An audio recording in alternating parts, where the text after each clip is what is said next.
thank you for everybody coming, as Phil says, at pretty short notice this morning for what is a very significant announcement by the club. And it's a reflection on the Leeds Rhinos Board of Directors' intent and their investments in rugby league at all levels, in actual fact, as we strive to regain our status as a top Super League club and build on our grading points as well.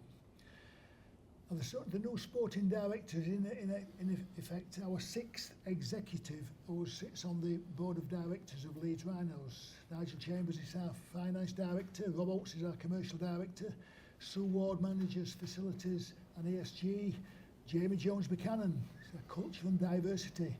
I'm the chief executive, and all those people all manage a significant part of our organisation and do it extremely well. And despite the pretty tough economic climate that us and indeed all Super League clubs are facing, this appointment will certainly add support and expertise to all our rugby league teams, and especially our men's first team, to the players themselves, to the head coach and to our backroom staff. And one of the things that we at Leeds Rhinos really do value is our partnership with our charitable trust, the Leeds Rhinos Foundation. And between us, we oversee a whole range of sporting entities. Netball being the latest one, both at community level, at player pathway level, and at Super League level. But Hall Schools Rugby League in Leeds is supported by the foundation and their development officers. The 31 community clubs in Leeds as well, and they're now bucking the trend in terms of participation numbers. University and colleges rugby league in the city.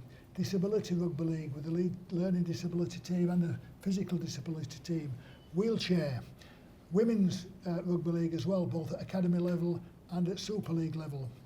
We've got the Rhinos Reserves Academy and Scholarship, and of course the men's flagship first team. Kevin Sinfield was director of rugby for over 3 years, and when Kevin left, we didn't replace him. So this new appointment will take on all those responsibilities and some more. And this role will focus on the growth of our organisation and in improving standards at every level, including player and staff retention and recruitment.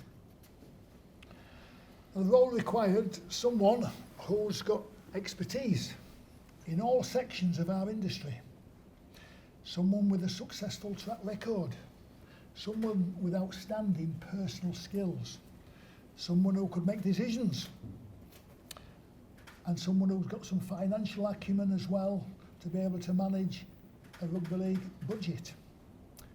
We had quite a number of high quality applicants, but I'm delighted that the chosen one is Ian Blease. And I would like to thank the Salford Club and their chairman in particular, Paul King, on being very approachable and understanding and enabling this appointment to go ahead. So I, for many years, enjoyed watching the playing skills of Ian Blease. And more recently, in his role in management, I've admired what he's been able to do at Salford and achieved a lot of successes there. So I'm delighted to now formally welcome Ian Blease to Leeds Rhinos. Thank you, Gary. Cheers.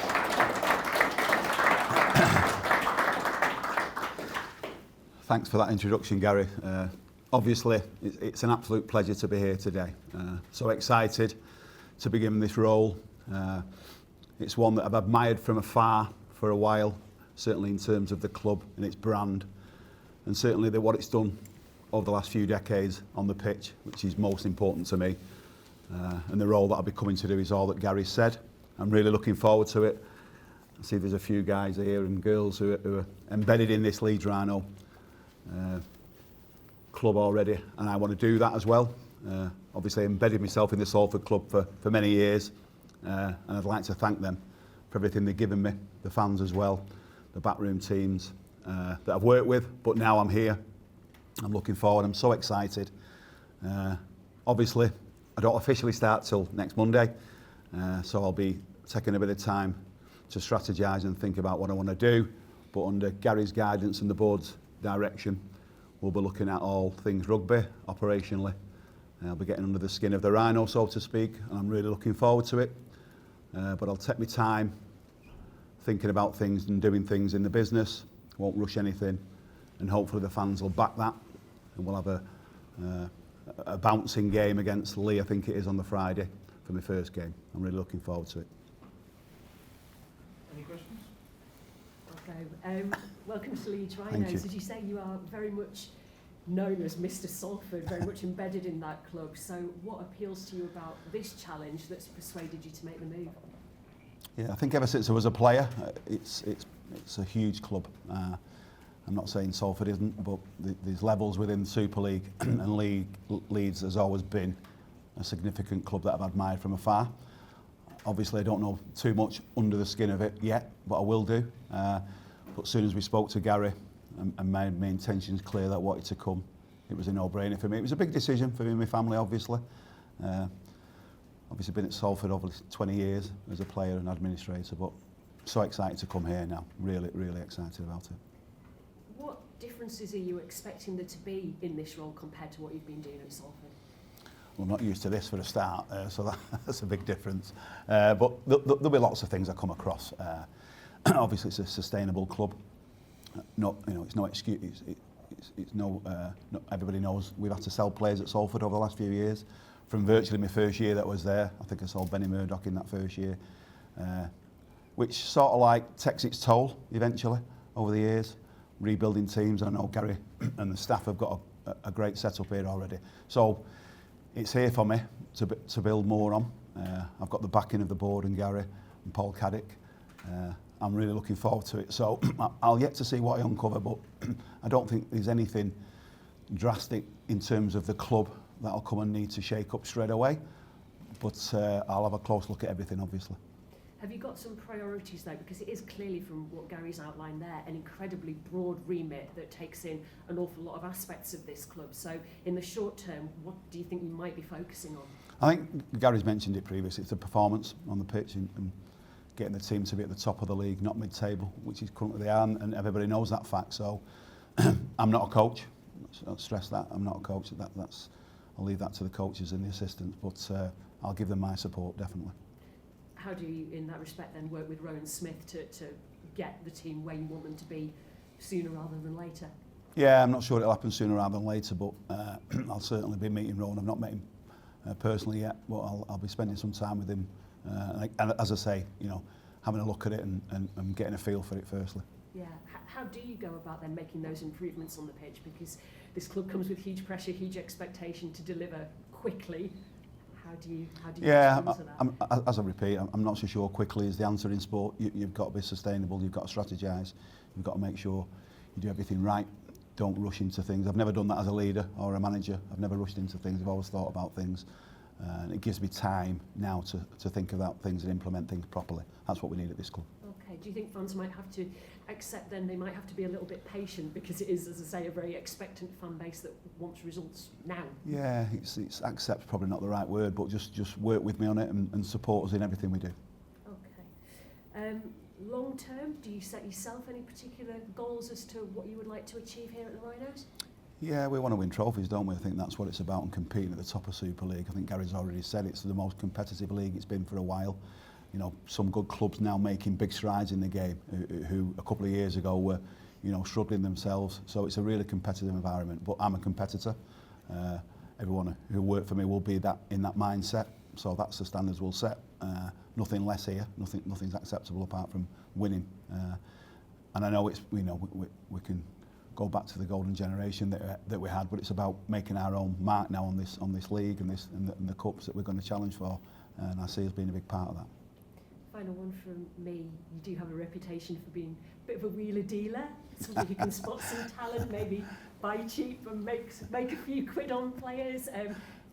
Coming to maybe a bigger club with a bigger budget, is that something that you will be bringing to the Rhinos, and that eye for recruitment still a big part of what you're going to be doing here? Yeah, it's obviously it's a different entity here, and I'll still have the same ethos that I've always had. If it's the right player for the coach and the team, in terms of money, we'll make that work. But I've always said the right player at the right club, and that's what I think it's about more than the money. If a player wants to play for you, I'm keen on that. And if they don't, that's fine. But yeah, hopefully I'll be shrewd in the recruitment market. But I've yet to see and uncover all that yet. So I've not even got under that yet. So, but I will do. Best of luck. Thank nice you. to talk to you. Thank you. Question? Ian, there's obviously been a lot of pressure on Rowan Smith because of results so far this season. How do you see his role at the club? What's your relationship going to be like with him? I've known Ronan for a while actually, because when I was a player agent I dealt with him while I think he was at Bradford. Cheers. So I think it's unfair for me to comment yet because I'm not officially started as an employee till next Monday. And Rowan's doing a job. Head coach is a tough job. He's doing a job. He's doing it the best of his ability, I'm sure he is. So I'll support him on that. Obviously, Paul Rowley was linked with Leeds earlier in the season. I think he turned the whole job down. I would imagine your appointment will increase that speculation. Is that just speculation? Yeah, that's for you guys to write. Obviously, I've had a great relationship with Paul. He's a great coach, and so was Ian Watson before, and even Richard Marshall, who I work with. I have great relationships with the people who I work with. I will always keep them relationships healthy, but it's not about speculation today. It's about getting my feet under the table at the club and enjoying it now. And just ask Gary how much autonomy Ian will have to make decisions over the whole rugby operation. Yeah, well, I think I mentioned a bit earlier, all our executive directors, they're all outstanding and they're experts in their own field. And they actually manage the business. My role primarily as chief executive to provide support. So Ian will be exactly the same as everybody else. And normally when they come forward with recommendations, they're well thought out and they're in the best interest of the club. And I can't think of one example where they've not had my support. So that's, and I think this role, as I said earlier, you know, we as a club, we're totally committed to investing in rugby league at all levels and are doing that, you know, outstandingly well, along with the work of the foundation. So this is a further investment into that and of course trying to improve the first team as well is part and a byproduct of that. So I'm pretty confident that we're on the right track of doing all that, and you need really capable people to actually take you on that journey, and that's exactly what we've got, and we've strengthened that with the appointment of Ian today. Do you see Leeds as one of the biggest clubs in the game still? Absolutely, yeah.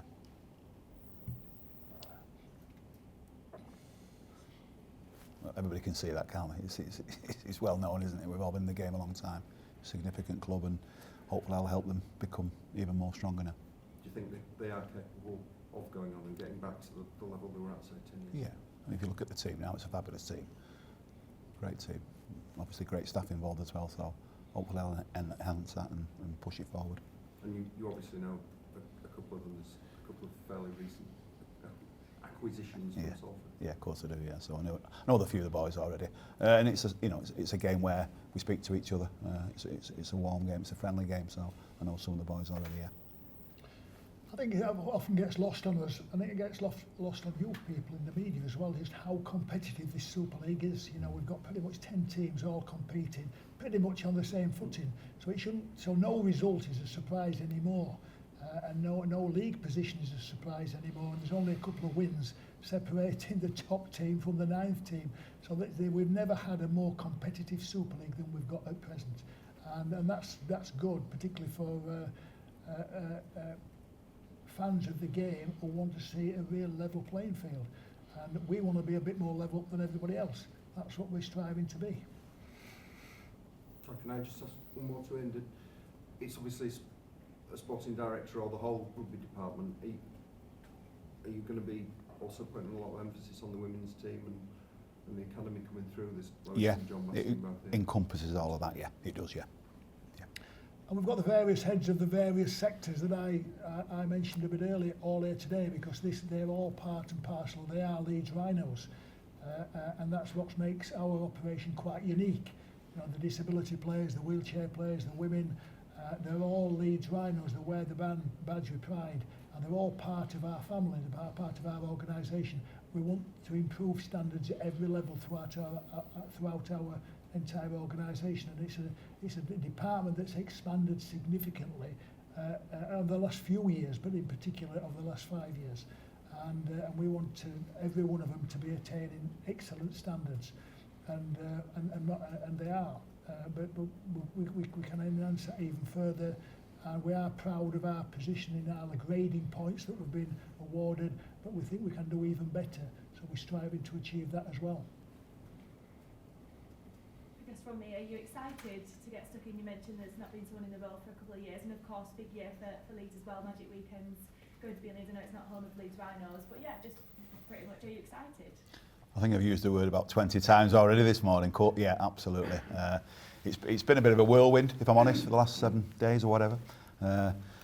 But yeah, I'll take it in my stride because you know I've been in a few organisations like this that's significant in my life and my career.